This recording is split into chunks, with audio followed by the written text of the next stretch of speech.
Assalamualaikum warahmatullahi wabarakatuh. Salam NKRI, salam budaya, dan salam sejahtera untuk kita semua. Perkenalkan kami dari kelompok 1B, gelombang 3, Angkatan 21, peserta Latsar CPNS Kementerian ATR BPN. Pada video kali ini, kami akan menjelaskan sedikit terkait analisis kasus praktik baik dan praktik buruk. Yang tentunya saya tidak sendiri dan ditemani oleh 4 orang. Yang pertama ada Teogi Fosia Tangkudung, lalu yang kedua ada Istiqomah Antika Putri, lalu yang ketiga ada Naura Lutfia Said, dan yang keempat ada Aska Nurziani Asri, dan yang terakhir saya sendiri Endra Triprabowo. Mungkin langsung saja kita ke kasus yang baik dulu. Izin share screen.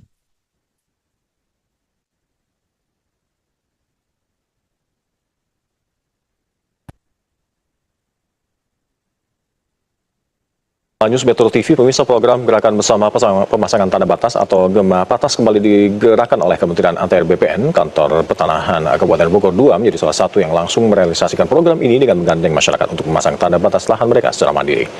Langkah ini dinilai penting untuk mencegah potensi konflik agraria, mulai dari sengketa tumpang tindih pemilikan hingga penyerobotan lahan.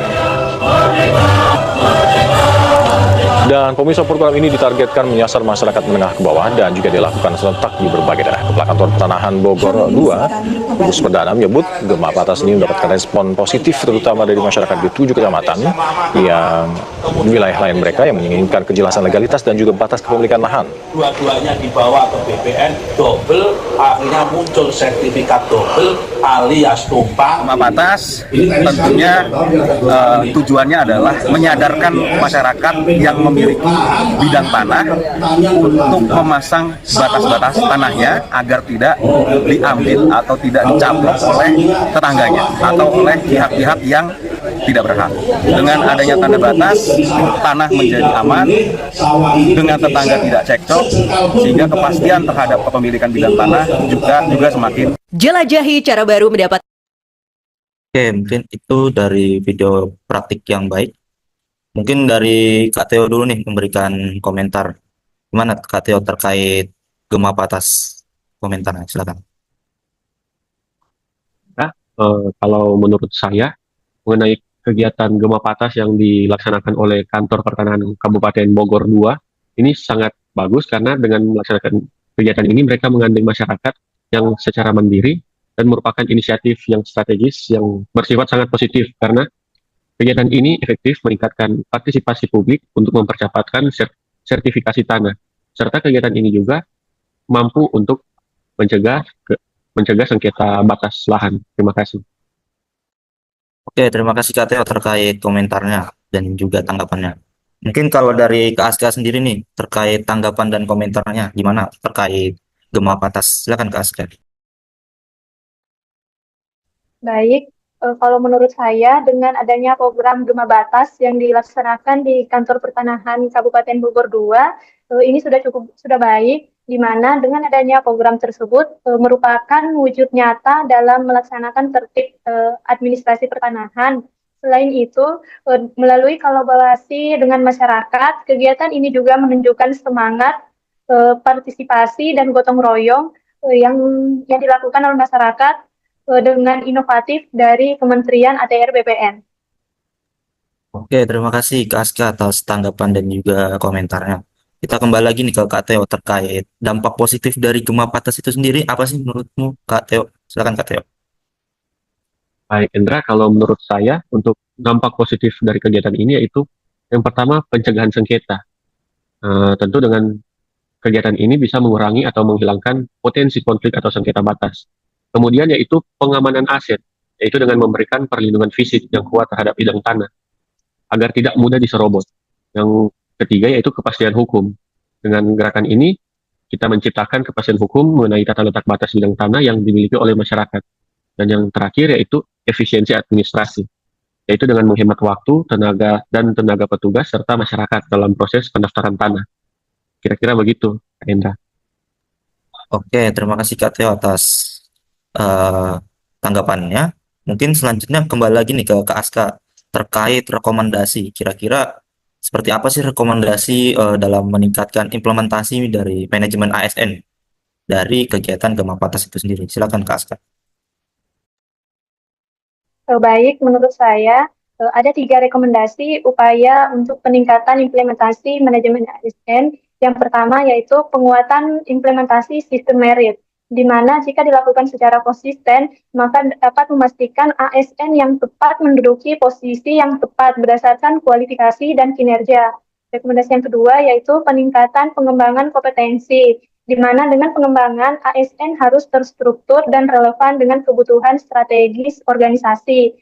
Yang ketiga yaitu reformasi budaya kerja dan digitalisasi budaya kerja yang harus mendukung efisiensi, integritas, dan pelayanan publik yang prima. Oke, terima kasih Kak Aska terkait rekomendasinya.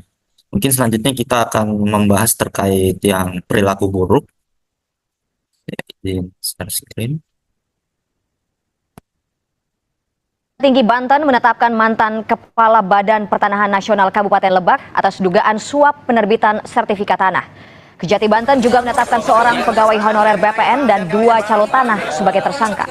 Tersangka berinisial AM yang pernah menjabat sebagai Kepala Badan Pertanahan Nasional atau BPN Lebak pada 2021 diduga telah menerima suap sebesar 15 miliar rupiah dari 2 tersangka calo tanah. AM dibantu oleh seorang pegawai honorer BPN berinisial DER.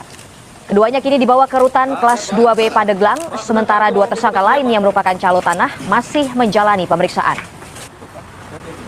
Tim penyidik atau eksekutor telah bulat menetapkan 4 tersangka, yaitu tersangka AM, 2 tersangka DER, ketiga tersangka Dr. Anda S alias MS, dan keempat tersangka EHB.